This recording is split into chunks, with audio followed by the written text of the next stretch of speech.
नमस्कार, मैं हूं सिद्धा। आप देख रहे हैं आईजल एक्सप्रेस। खबरों की शुरुआत करते हैं। बिहार विधानसभा से पहले सियासी पारा चढ़ने लगा है। राजधानी पटना में आम आदमी पार्टी के राज्यसभा सांसद संजय सिंह ने बड़ा ऐलान करते हुए कहा कि पार्टी प्रदेश की सभी 273 सीटों पर चुनाव लड़ेगी। संजय सिंह ने चुनाव आयोग पर भी गंभीर आरोप लगाए। उन्होंने कहा कि चुनाव आयोग अब बीजेपी के कठपुतली बन चुकी है और सिर्फ वही करता है जो बीजेपी कहती है। आप नेता ने यह भी साफ किया है कि पार्टी बिहार में दिल्ली मौजूद पर चुनाव लड़ेगी, जिसमें शिक्षा, स्वास्थ्य, बिजली और पानी जैसी बुनियादी मुद्दे अहम होंगे। अभी प्रदर्शन भी किया था महागठबंधन ने इस सवाल को लेके, उसका एक दृश्य भी हमने देखा। कांग्रेस पार्टी ने अपने एक वरिष्ठ नेता, युवा नेता और तेज तर्रार नेता कन्हैया कुमार जी को धक्का देके किनारे कर दिया, पप्पू यादव जी को धक्का देके किनारे कर दिया। ये ठीक बात नहीं है। ये व्यवहार, ये आचरण कांग्रेस पार्टी अपने ही नेताओं के साथ अगर कर रही है तो ये अच्छा नहीं है। तो अगर आप कुछ सवालों को उठा रहे हैं तो मिलकर उठाइए, उसमें बंटवारा प्रतीत नहीं होना चाहिए। हम ठीक है गठबंधन में नहीं हैं, लेकिन जिस दिन से ये फैसला आया है SIR का, लगातार इसके खिलाफ हम बोल रहे हैं।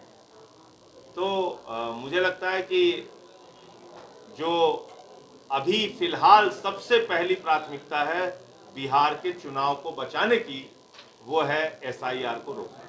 20 साल से नीतीश कुमार बिहार में है, कहा जाता है नीतीश कुमार। इधर पटना के एक निजी होटल में हो रहे नगर निगम की बैठक में तब बवाल मच गया जब दो गुट आपस में भिड़ गए। तीखी बहस के बाद हाथापाई हुई, कुछ पार्षदों के कपड़े भी फट गए। बताया जा रहा है कि बैठक आज शहर के एक निजी होटल में आयोजित की गई थी, लेकिन मुद्दों पर तीखी बहस के बाद पार्षदों के बीच विवाद इतना बढ़ गया कि बात हाथापाई तक पहुंच गई। हंगामे के चलते बैठक बाधित हो गई और एजेंडे पर चर्चा नहीं हो सकी। वीडियो सोशल मीडिया पर वायरल हो रहा है।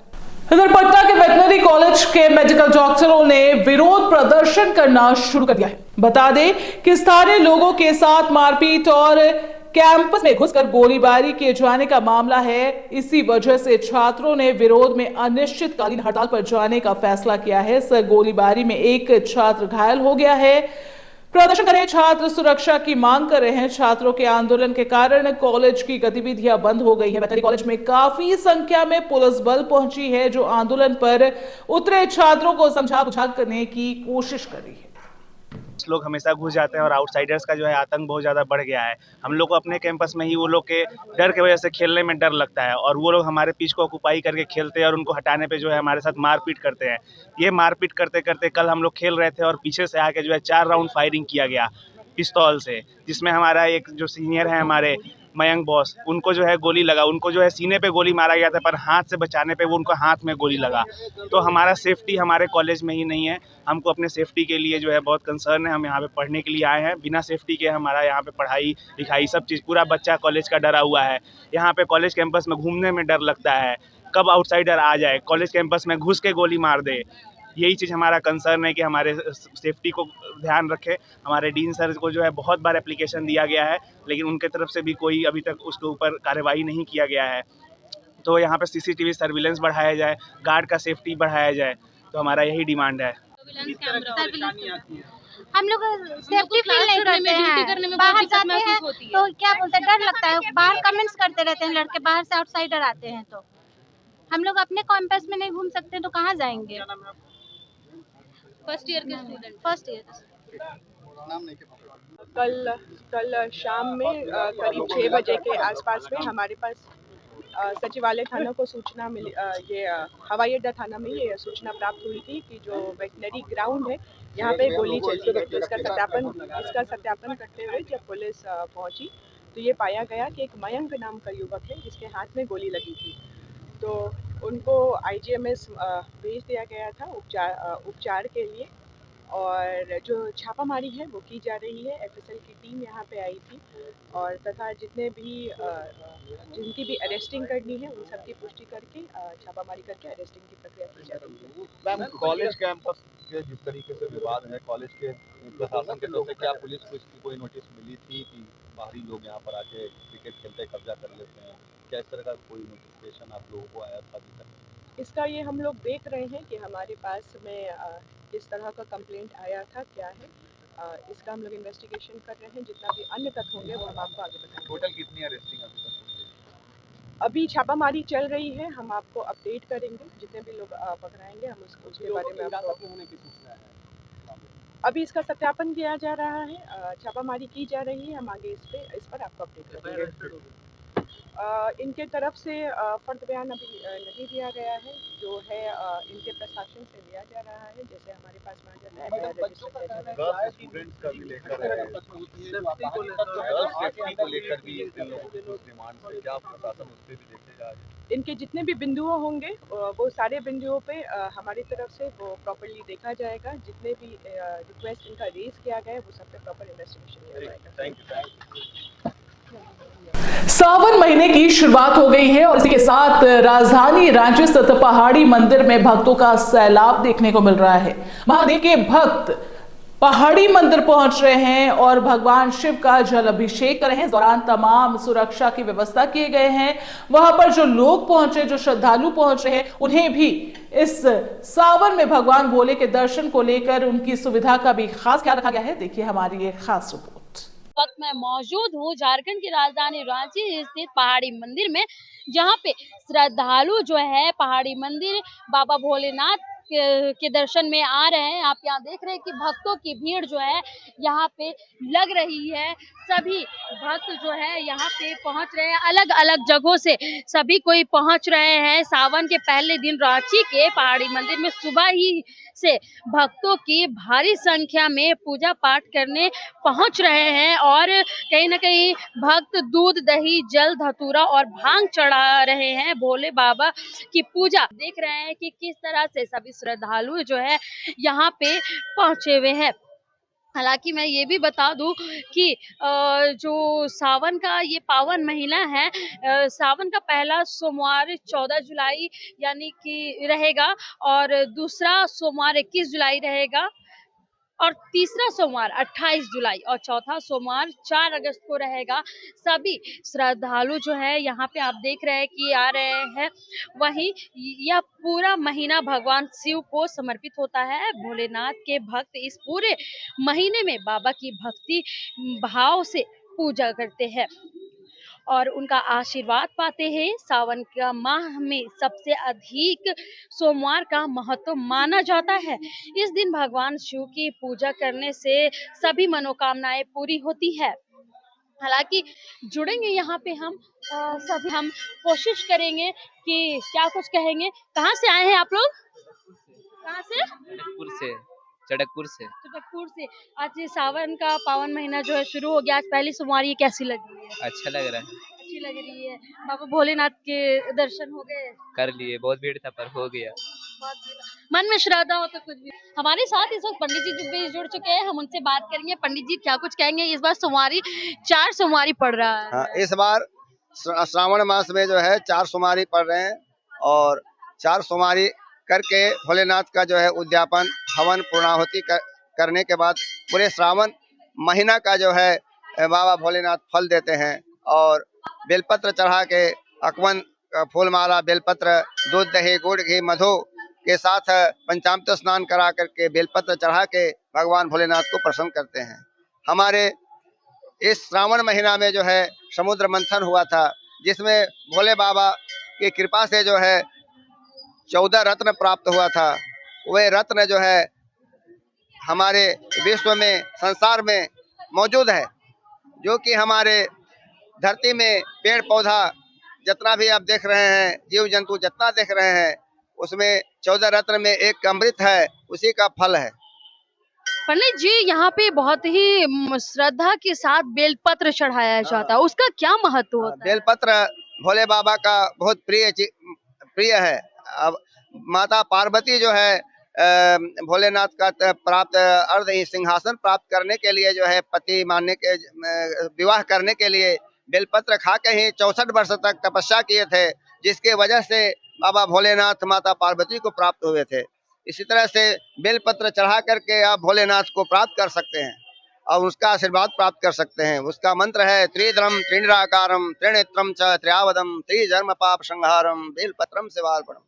बेलपत्र इस मंत्र से बोल के चढ़ाइए। जल चढ़ाइए बाबा भोलेनाथ के गंगे च जमने चैव गोदावरी सरस्वती नर्मदे सिंधु कावेरी जले स्नानार्थम प्रतिगृहजताम। नमः शिवाय नमः शिवाय नमः शिवाय मंत्रोच्चारण करके बाबा भोलेनाथ को जल अर्पण करें और प्रार्थना करें कि पापो हम पाप कर्मा हम पापात्मा पाप संभव त्राहिमाम पार्वती नाथ सर्व पापो हरो मम। नमस्कार कीजिए।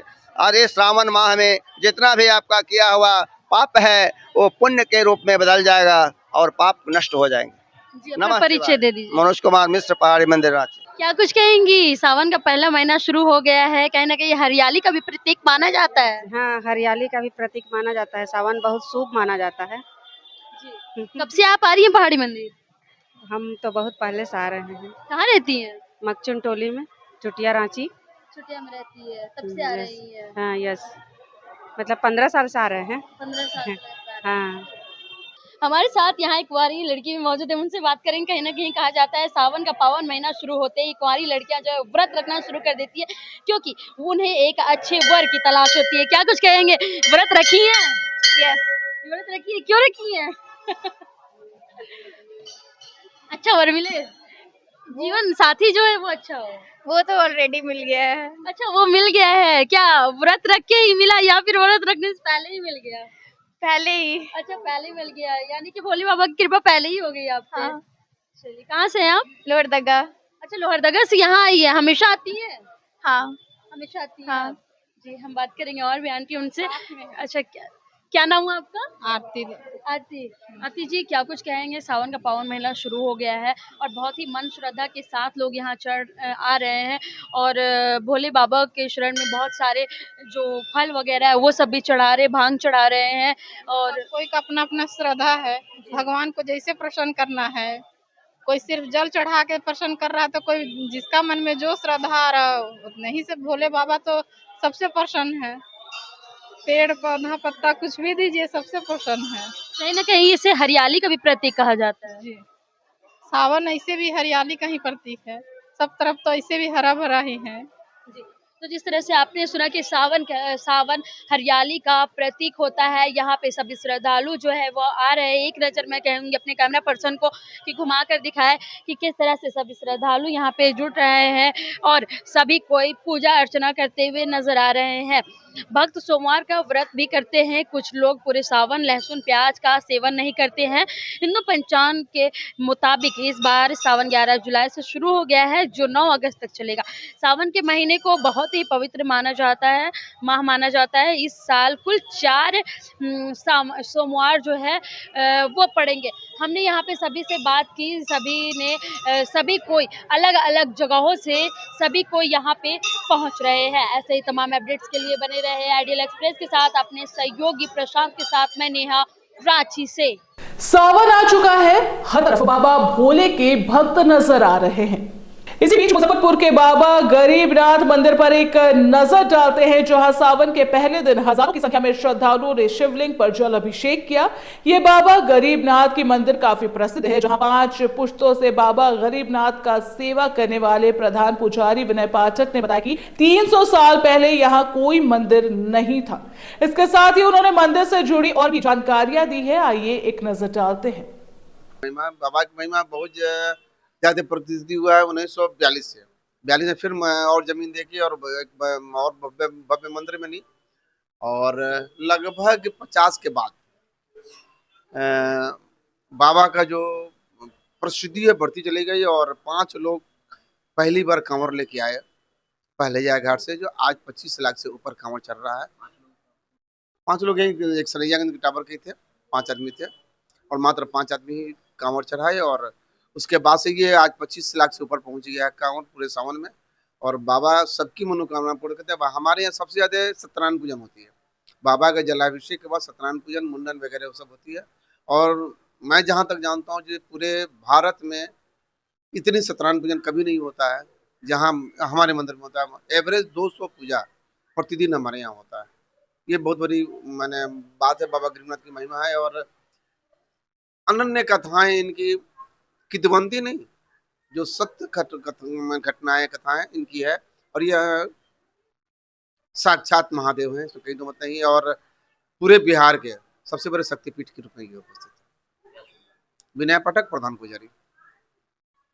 और बाबा गरीबनाथ जी के दरबार में भक्तों का कतार लगा हुआ है और शांतिपूर्ण जलाभिषेक भी हो रहा है भक्तों का। और बाबा गरीबनाथ के जिला प्रशासन, मंदिर प्रशासन सारा पुख्ता व्यवस्था हर साल की तरह इस साल भी किया है और भक्तों को किसी भी प्रकार का कोई कठिनाई न हो, इसके लिए जगह जगह पे हमारे स्वयंसेवक लगे हुए, CCTV कैमरा लगा हुआ है।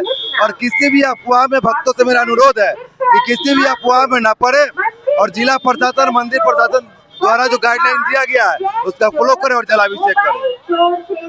और इस बुलेटिन में इतना ही। बने रहिए आइडियल एक्सप्रेस के साथ, खबरों का सिलसिला जारी रहेगा। दीजिए इजाजत, नमस्कार।